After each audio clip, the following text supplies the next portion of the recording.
نحمده ونصلي على رسوله الكريم اما بعد فاعوذ بالله من الشیطان الرجیم بسم اللہ الرحمن الرحیم۔ اللہ تبارک و تعالی نے قرآن پاک کی اور رمضان المبارک کی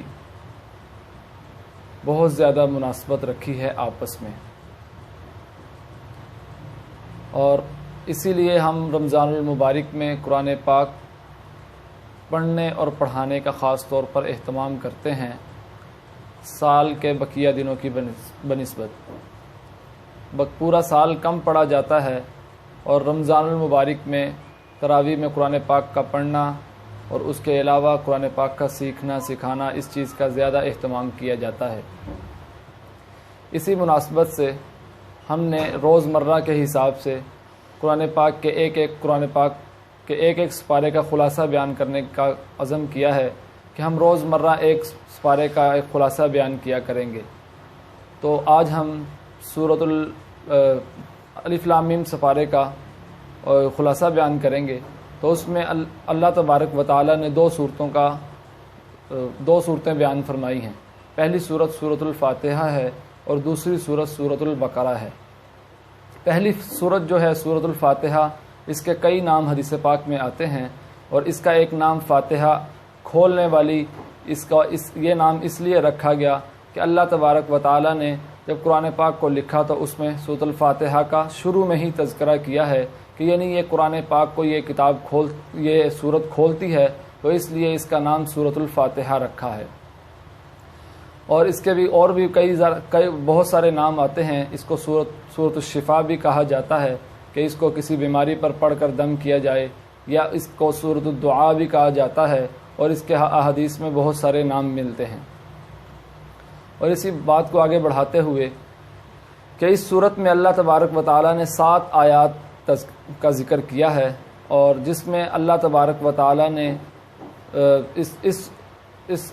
اس قرآن پاک میں 7 آیات ہیں، اور اس میں اللہ تبارک و تعالی نے 3 مضمون بیان کیے ہیں: توحید، رسالت اور قیامت۔ جو پہلی 2 آیات اور چوتھی آیات میں اللہ تبارک و تعالی نے توحید کا تذکرہ کیا ہے، اور تیسری آیت میں اللہ تبارک و تعالی نے قیامت کا تذکرہ کیا ہے، اور 5ویں اور 6ٹھی آیت میں اللہ تبارک و تعالی نے رسالت کا تذکرہ کیا ہے۔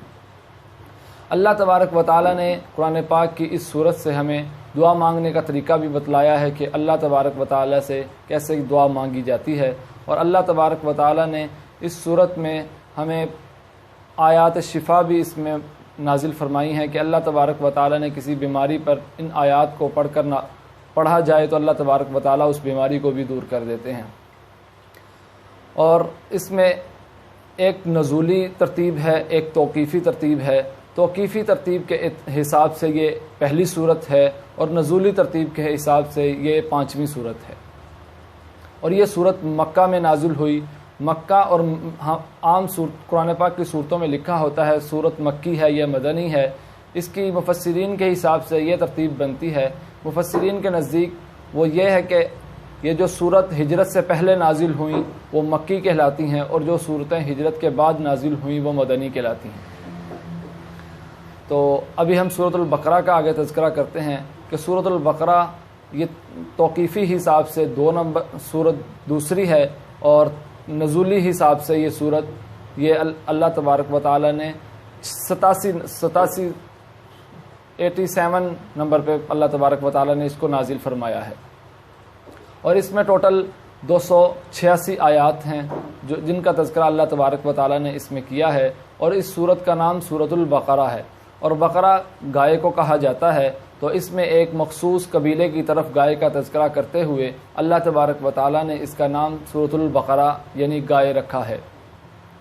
اب اس واقعے کی طرف اشارہ کرتا ہوں کہ ایک مالدار آدمی تھا، اس کے بھتیجے نے اپنے چچا سے مال لینے کی خاطر اپنے چچا کو قتل کر دیا۔ یہ معاملہ حضرت موسیٰ علیہ السلام کے پاس گیا۔ حضرت موسیٰ علیہ السلام نے اس بچے سے کہا کہ آپ نے اپنے چاچا کا، اس بچے نے کیا کیا کہ اپنے چچا کی میت کو اٹھا کر کسی اور کے گھر کے سامنے رکھ دیا تاکہ یہ قتل کا الزام اس شخص پر لگ جائے۔ تو پھر کچھ جب معاملہ علاقے میں بات پھیلی کہ یہ فلاں آدمی قتل ہو گیا، اور نامعلوم افراد پتہ نہیں چل رہا کہ قتل کس نے کیا ہے، تو پھر حضرت موسیٰ علیہ السلام نے اس قتل کے لیے بتایا کہ بھی آپ علاقے والے مل کر یا اس بچے سے کہا کہ آپ ایک بچھڑا ذبح کرو، اور بچھڑا ذبح کرنے کے بعد آپ اس کا گوشت لے کر اس میت کو لگاؤ گے تو اللہ تبارک و تعالیٰ اس میت کو زندہ کریں گے، اور وہ میت یہ بتائے گی کہ بھی مجھے فلاں شخص نے قتل کیا ہے۔ تو وہ جو بچہ تھا وہ حضرت موسیٰ علیہ السلام سے مختلف طرح کے سوالات کرتا رہا کہ بچڑا کیسا ہونا چاہیے، کس کلر کا ہونا چاہیے، کتنی عمر کا ہونا چاہیے، اس طرح کے مختلف طرح کے سوالات کرتا رہا، جس کی وجہ سے اللہ تبارک و تعالیٰ نے ان کو اور بہت سارے عذاب میں مبتلا کیا۔ تو خیر انہوں نے وہ بچڑا ذبح کیا۔ تو یہ واقعہ بیان کرنے کا مقصد اللہ تبارک و تعالیٰ کا کیا تھا، اس سے تین چیزیں سامنے آتی ہیں کہ وہ قوم جو مرنے کے بعد والی زندگی ہے اس کا انکار کر چکی تھی، بنی اسرائیل کی قوم۔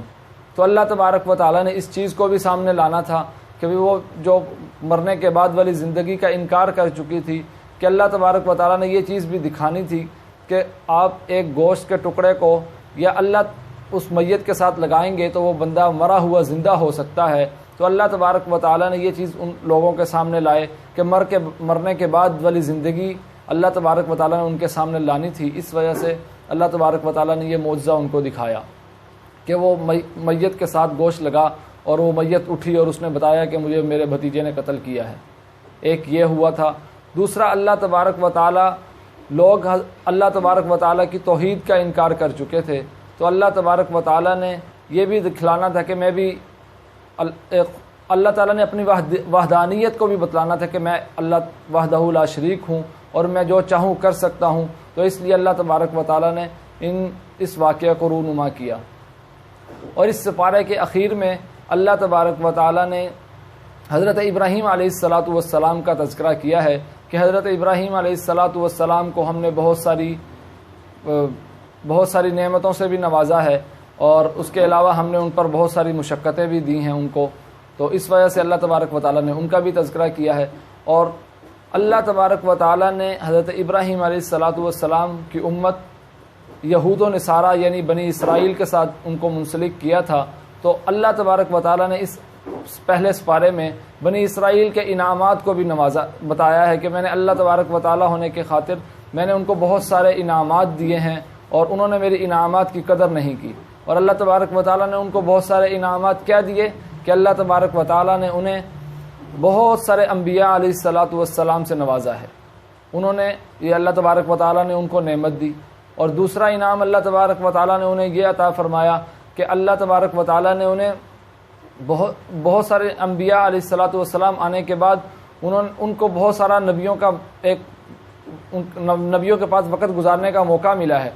اور اللہ تبارک و تعالیٰ نے جب فرعون ان کے اوپر ظلم کر رہا تھا تو اللہ تبارک و تعالیٰ نے اس سے بھی ان کو چھٹکارا دلوایا۔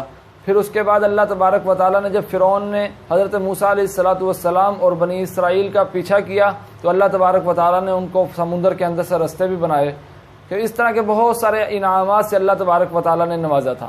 جب وہ ایک صحرا میں بند ہو گئے تھے تو اللہ تبارک و تعالیٰ نے وہاں یہ انعام دیا اللہ تبارک و تعالیٰ نے بنی اسرائیل کو کہ منہ سلوہ اتارا اور آسمان کے اوپر ایک ایسا بادل کر دیا جس نے ان کو سایہ کر رکھا تھا۔ اور اللہ تبارک و تعالیٰ ان کو پیاس لگی تو اللہ تبارک و تعالیٰ نے حضرت موسیٰ علیہ السلام سے کہا کہ آپ ایک پتھر پر ایک لاٹھی مارو۔ جب انہوں نے لاٹھی ماری تو 12 قبیلوں کے لیے اللہ تبارک و تعالیٰ نے 12 چشمے جاری کر دیے۔ کہ اللہ تبارک و تعالیٰ نے ان کو بہت سارے انعامات سے نوازا تھا اس حوالے سے۔ پھر انہوں نے انعامات کی قدر نہیں کی کہ انبیاء علیہ السلام جو آتے تو وہ جان بوجھ کے ان کو قتل کر دیتے، نبیوں کو قتل کر دیتے، ناحق قتل کرتے، اور جو اللہ تبارک و تعالیٰ نے شرعی احکام ان پر نازل کرتے وہ ان کی ناقدری کرتے اور ان کو چھپاتے، اور اللہ تبارک و تعالیٰ نے جو ان کو منہ سلوہ دیا تھا وہ اس کی ناقدری کرتے تھے اور کہتے تھے کہ ہمیں کھانے کے لیے روٹی دو، پیاز دو، ایسی چیزیں مانگتے تھے۔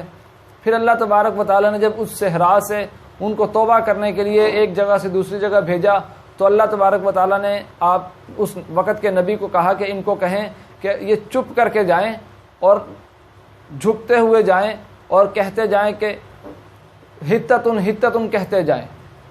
تو جب وہ ایک جگہ سے دوسری جگہ منتقل ہو رہے تھے تو حتتن حتتن معافی معافی کہنے کی بجائے وہ کہنا شروع کر دیا ہنتتن ہنتتن، روٹی، آٹا، گندم، یہ چیزیں کہنی شروع کر دی.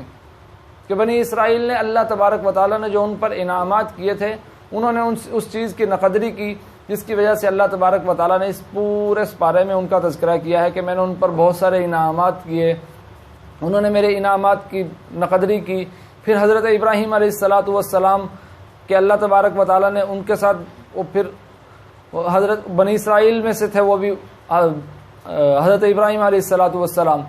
پھر اللہ تبارک و تعالیٰ نے اللہ تبارک و تعالیٰ بتا رہے ہیں کہ انہوں نے حضرت ابراہیم علیہ السلام نے دعا مانگی کہ اے اللہ یہ جو آپ صلی اللہ علیہ وسلم جو آخری نبی آنے والے ہیں وہ قریش میں سے ہوں. تو اللہ تبارک و تعالیٰ نے ان کی دعائیں بھی قبول کی. تو اللہ تبارک و تعالیٰ نے ان کی دعاؤں کا بھی ثمرہ یہ ہے کہ بھی ہم آپ صلی اللہ علیہ وسلم کی امت میں ہیں. تو آئندہ انشاءاللہ کل دوسرے سپارے کا خلاصہ بیان ہوگا. وآخر دعوانا ان الحمد للہ رب العالمین.